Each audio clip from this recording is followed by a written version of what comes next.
Tem uma coisa que quase todo mundo que já tentou mudar um comportamento sabe, mas que nem sempre nomeia com clareza. A força de vontade não é suficiente.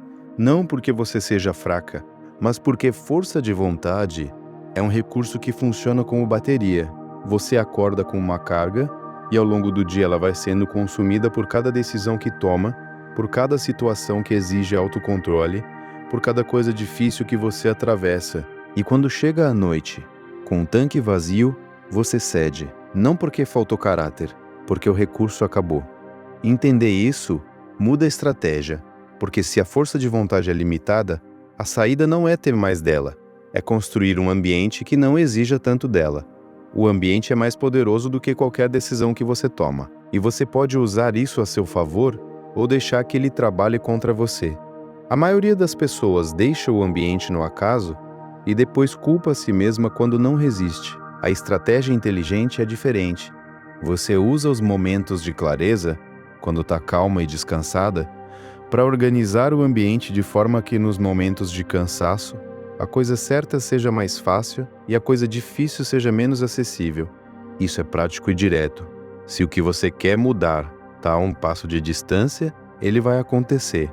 Se você precisa de múltiplos passos para chegar nele, a probabilidade cai drasticamente. O celular que dorme do lado da cama vai ser pego ao acordar. O celular que fica carregando na sala já exige levantar, ir até lá, pegar.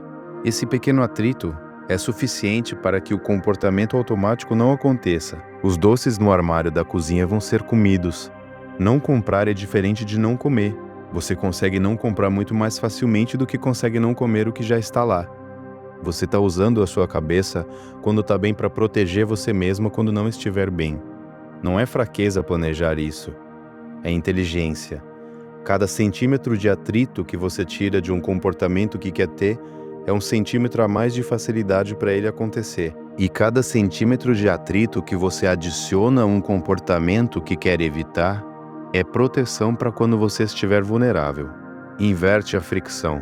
Quer ler mais livro em cima do travesseiro. Quer beber mais água. Garrafa em cada cômodo. Quer treinar de manhã. Roupa de exercício do lado da cama. O ambiente faz o trabalho que a força de vontade faria, sem gastar a bateria.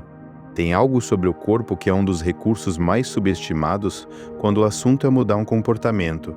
Quando a vontade de ceder bate forte, tenta convencer o cérebro de que não deve ceder raramente, funciona. O sistema que gera o desejo é mais antigo e mais rápido do que o sistema que raciocina. Mas o corpo tem acesso direto a esse sistema mais antigo de uma forma que o pensamento não tem. Movimentar o corpo, mudar a respiração, alterar o estado fisiológico, tudo isso muda a química do cérebro em segundos e reduz a intensidade do desejo. 3 coisas simples que funcionam e têm base fisiológica. A primeira é a respiração. Quando você inspira, o coração acelera um pouco. Quando expira lentamente, ele desacelera. Uma inspiração mais longa do que a inspiração ativa o sistema parasimpático, que é o sistema de calma e recuperação. Inspira contando até 4. Expira contando até 8. Faz isso 6 vezes. O desejo cai. A segunda é a água fria no rosto.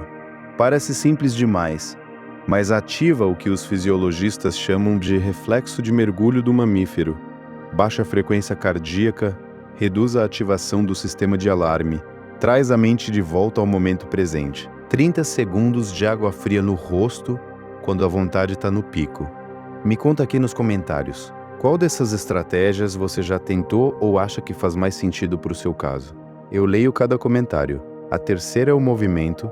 Não precisa ser academia, não precisa ser treino, 20 agachamentos, subir um lance de escada, caminhar 200 metros, o movimento queima o cortisol e adrenalina que estão alimentando o desejo e libera endorfina e outros neurotransmissores que criam bem-estar por vias completamente diferentes do vício. Em 3 a 5 minutos de movimento, a onda de vontade passa ou diminui a ponto de ser manejável. O corpo é o controle remoto do cérebro. E quando você aprende a usá-lo, você tem uma ferramenta que está sempre disponível. Existe algo que precisa ser dito com honestidade porque muita gente não ouve isso e sofre mais do que precisa.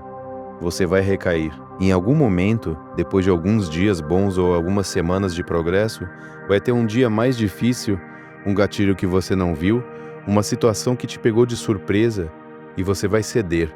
Isso não é fracasso, é parte do processo. Toda pessoa que mudou um comportamento de longo prazo recaiu antes de conseguir manter. A recaída não define o resultado. O que você faz no dia seguinte à recaída é que define. Tem um padrão psicológico estudado há décadas chamado efeito violador da abstinência. É quando a pessoa cede uma vez e conclui, já que cedi uma vez, acabou tudo, vou ceder de vez. Como se uma queda tornasse todas as seguintes inevitáveis. Esse pensamento é o próprio vício tentando convencer você de que não adianta resistir. Não tem lógica real nele. Cair uma vez é uma queda. Cair e desistir é uma escolha. E você pode fazer uma escolha diferente. Quando recair, existe uma sequência simples que ajuda a não deixar a recaída virar colapso.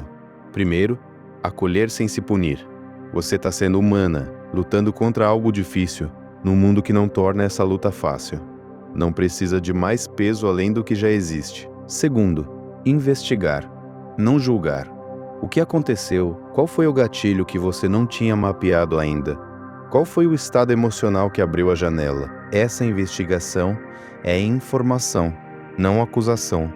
Cada recaída que você analisa com curiosidade te dá mais dados sobre o seu próprio sistema do que o vício tem sobre você. Terceiro, voltar no próximo momento disponível, não na segunda-feira que vem, não no mês que vem, no próxima oportunidade.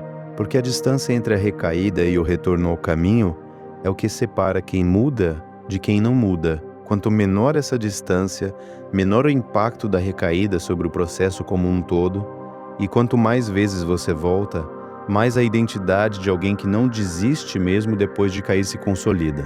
Essa identidade vale mais do que qualquer sequência perfeita que nunca foi testada. Tem algo sobre a escala que vale dizer com clareza porque vai na contramão do que a maioria das pessoas tenta. Mudanças radicais e imediatas quase nunca se sustentam. O cérebro resiste, o sistema nervoso entra em modo de alarme diante de mudanças muito abruptas. O que funciona de forma consistente são mudanças pequenas, cumulativas que o cérebro consegue processar e integrar. Em vez de prometer nunca mais, a promessa é passar essa noite. Em vez de prometer cortar tudo de uma vez, a promessa é fazer uma escolha diferente nessa próxima situação. Esse tamanho parece ridículo. É exatamente esse tamanho que cabe no sistema nervoso humano. E cada vez que você cumpre uma promessa pequena que fez para si mesma, acontece algo neurológico importante. O cérebro libera dopamina natural, saudável, em resposta a metas alcançadas. Essa dopamina é diferente da dopamina do vício porque não cria dependência, não destrói receptores, não pede mais. Ela simplesmente sinaliza, você fez o que disse. E ao longo do tempo, essas sinalizações vão construindo uma identidade. Não a identidade de quem está tentando parar, mas a de quem parou. Não a de quem está tentando mudar, mas a de quem mudou.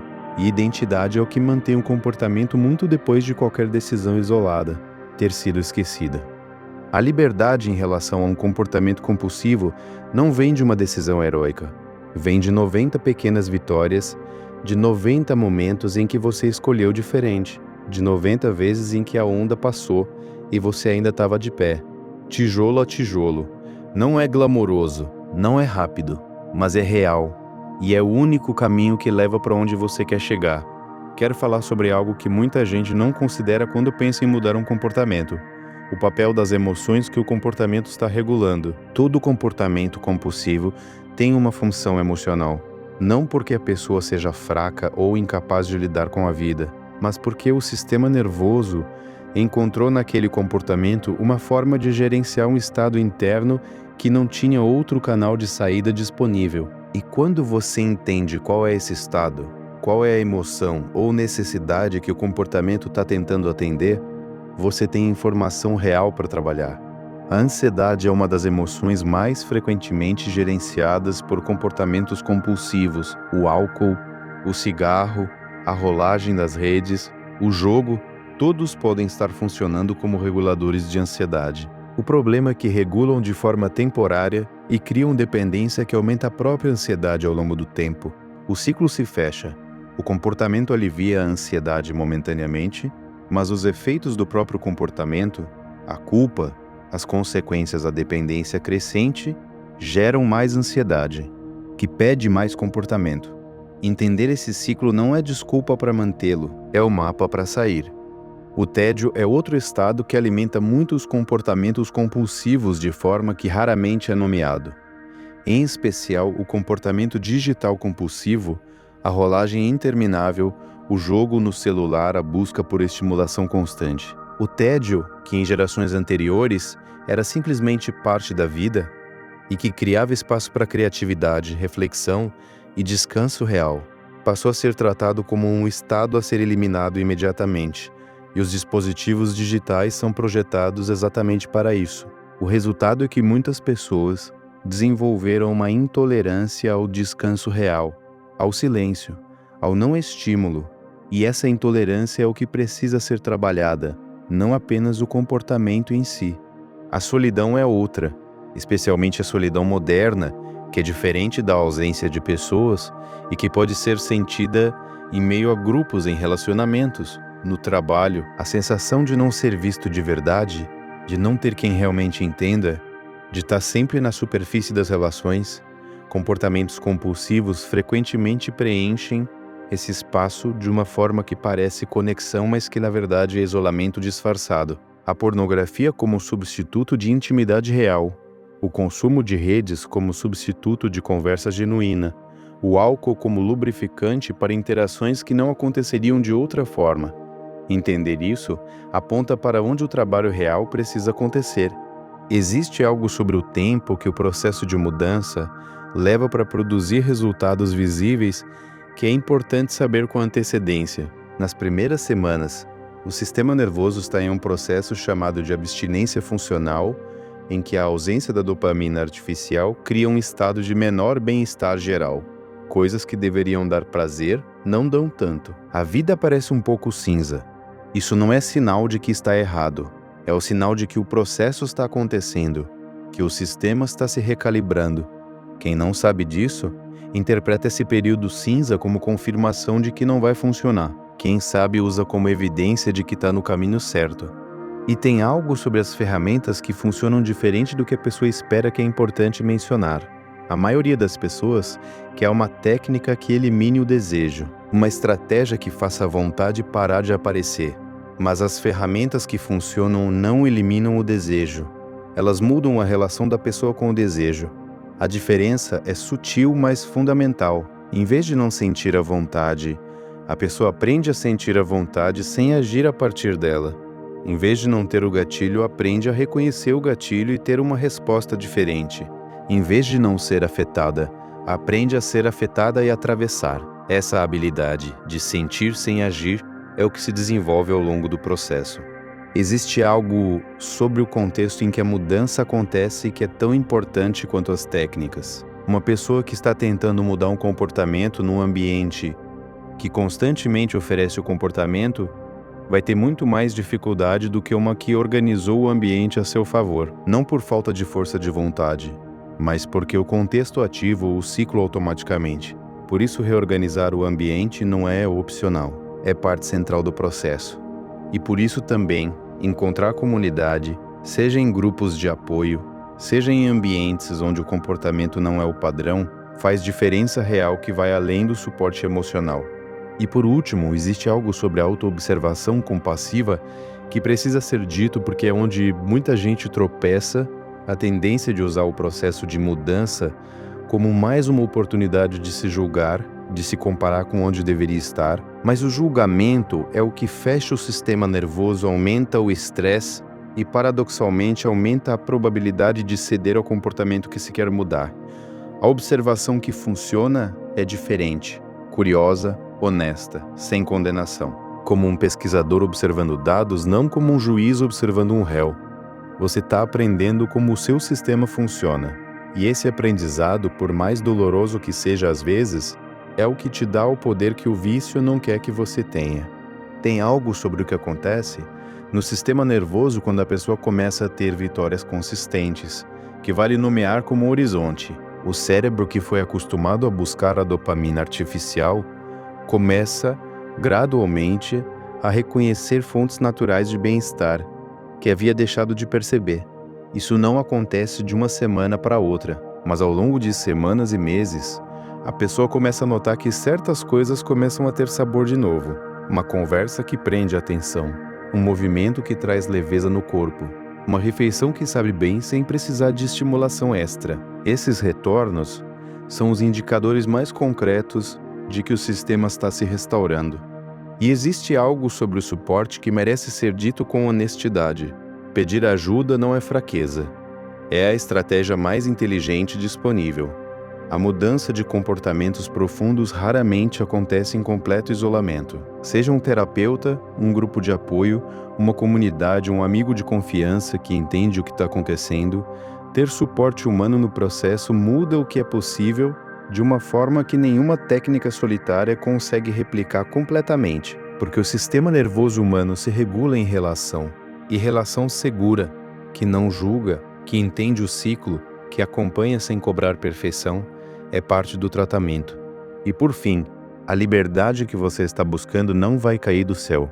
Não vai aparecer de uma decisão heróica no momento de clareza. Ela se constrói tijolo a tijolo, cada vez que você passa pela onda, cada vez que você investiga o gatilho em vez de se julgar, cada vez que você volta depois de uma recaída em vez de desistir.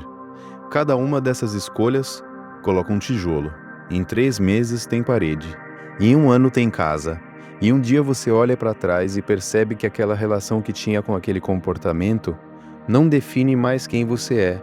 Não porque você se tornou outra pessoa, porque você construiu algo novo por cima do que existia. E isso é real, e é possível, e começa agora, com a próxima escolha. Existe algo sobre o que você está construindo quando constrói uma nova relação com o comportamento compulsivo que vai muito além de simplesmente parar.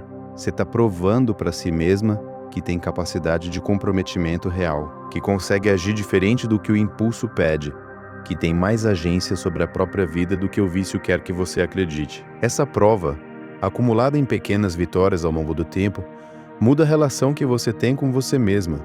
E uma relação diferente consigo mesma muda tudo. O que você acredita ser possível, o que você se permite querer, o que você se permite construir. E existe uma última coisa que quero que fique. O processo não precisa ser perfeito para ser real. Você vai ter semanas boas e semanas ruins, dias em que a estratégia funcionou e dias em que não funcionou, momentos de clareza e momentos de confusão. Tudo isso é parte do processo, não exceção a ele. O que determina o resultado não é a ausência de dificuldade, é a presença de comprometimento com retorno. Toda vez que você volta, você está confirmando que o processo importa mais do que a perfeição.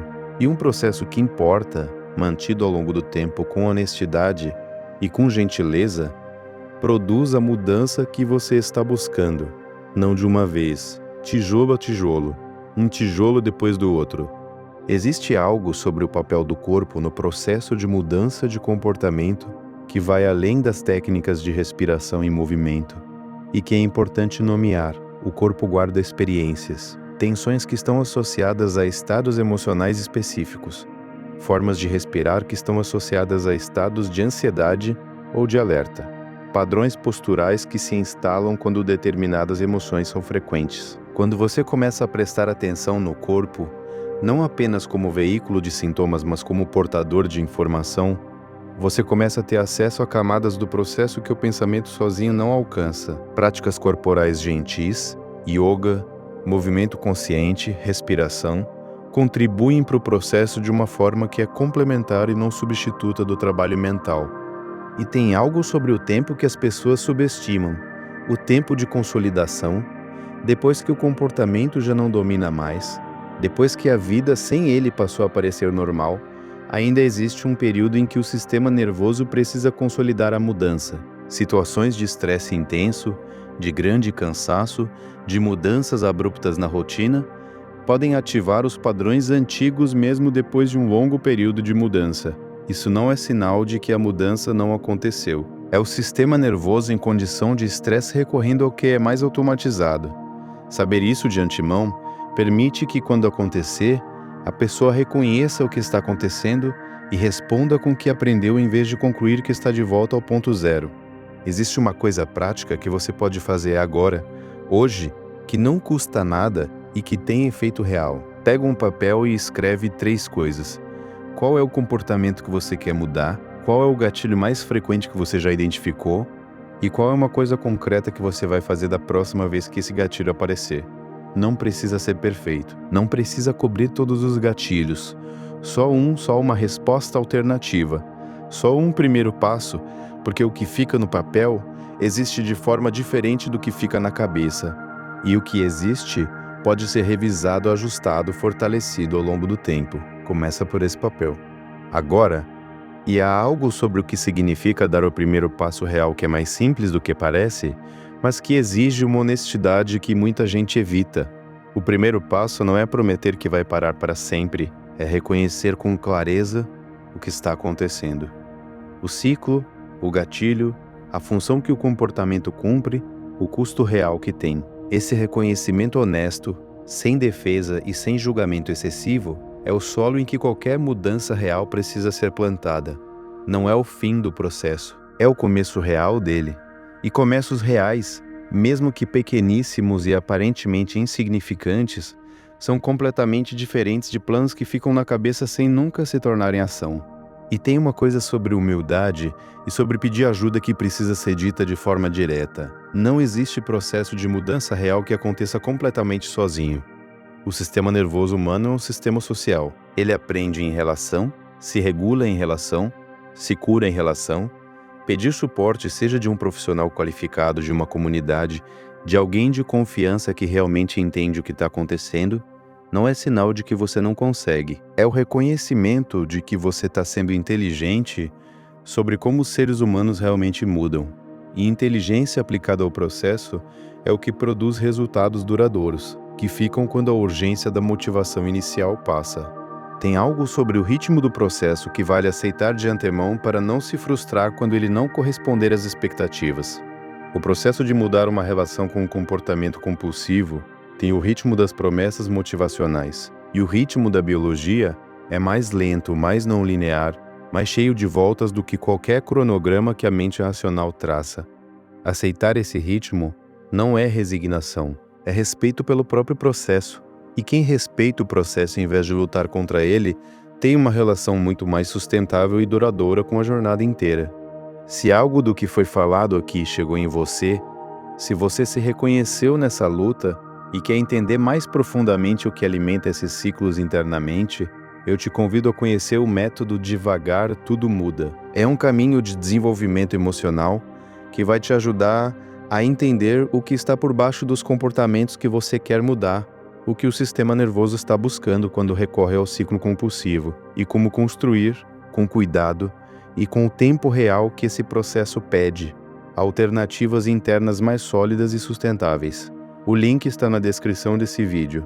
Se esse conteúdo chegou onde devia, compartilha com alguém que você sabe que precisa ouvir isso. Um amigo, um familiar, alguém que está nessa luta e que às vezes não sabe colocar em palavras o que está vivendo, mas que vai reconhecer quando ouvir.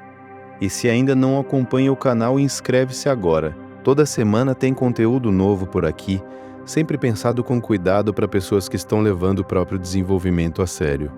Ativa o sininho para continuar essa jornada e não perder os próximos conteúdos. Vejo você no próximo vídeo. Lembre-se, devagar, tudo muda. E um pensamento final que vai lhe levar. O processo de mudança que você está considerando não é apenas sobre o comportamento que quer mudar, é sobre a qualidade da relação que você tem consigo mesma.